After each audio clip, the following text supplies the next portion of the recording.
കഴിഞ്ഞ 10 വർഷമായിട്ട് പുളിക്കൽ കേന്ദ്രീകരിച്ച് പ്രവർത്തിക്കുന്ന ഷെൽട്ടർ ഇന്ത്യ അതിൻ്റെ സ്പാർക്ക് 1.0 പ്രോഗ്രാമായിരുന്നു ഇന്ന് കാലിക്കട്ട് ഗേറ്റിൽ വെച്ച് നടക്കുന്നത്. നമുക്കറിയാം, ഈ സമൂഹത്തിൽ ധാരാളം ദുരിതമനുഭവിക്കുന്ന നിരവധി ആളുകളെ ചേർത്ത് പിടിച്ചുകൊണ്ട്, അത് ജാതി മത വർഗഭേദമന്യേ രാഷ്ട്രീയ ഭേദമന്യേ എല്ലാവരെയും ഒരേ കുടക്കീഴിൽ ഒരേപോലെ ഒരേ മനസ്സോടുകൂടി അവരെ കണ്ടുകൊണ്ട് അവരെ ചേർത്ത് പിടിച്ചുകൊണ്ട് നടത്തുന്ന ഈ ഷെൽട്ടർ ഇന്ത്യ എന്ന് പറയുന്ന പ്രസ്ഥാനം കഴിഞ്ഞ 10 വർഷമായിട്ട് പുളിക്കൽ കേന്ദ്രീകരിച്ചുകൊണ്ട് പ്രവർത്തിച്ചുകൊണ്ടിരിക്കുകയാണ്. അതിൻ്റെ ഭാഗമായിട്ട് ഇന്ന് വിദ്യാഭ്യാസ മുന്നേറ്റത്തിന് വേണ്ടി നടത്തിയ സ്പാർക്ക് 1.0 പ്രോഗ്രാമിലാണ് ഞാൻ പങ്കെടുത്തത്.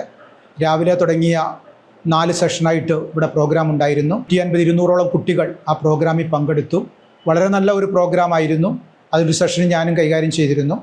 അപ്പോൾ കുട്ടികളെ സംബന്ധിച്ചിടത്തോളം ഈ 2026 പരീക്ഷ എഴുതാൻ പോകുന്ന കുട്ടികൾക്ക് അതൊരു പ്രചോദനമാണ് എന്നുള്ളത് അവരുടെ ഫീഡ്ബാക്കിൽ നിന്ന് തന്നെ മനസ്സിലാക്കാൻ സാധിക്കും. ഷെൽട്ടർ ഇന്ത്യ ഇങ്ങനെ നിരവധി പ്രവർത്തനങ്ങൾ കഴിഞ്ഞ 10 വർഷമായിട്ട് ഇവിടെ ഏറ്റെടുത്തുകൊണ്ട് പ്രവർത്തിക്കുന്നത് ഞാൻ അതിൻ്റെ ഒരു ഭാഗമായിട്ട് ഇതിൻ്റെ കൂടെ തന്നെ ഉണ്ട്. ഏതായാലും അവർക്ക് എല്ലാവിധ ആശംസകളും നേരുകയാണ് ഈ അവസരം.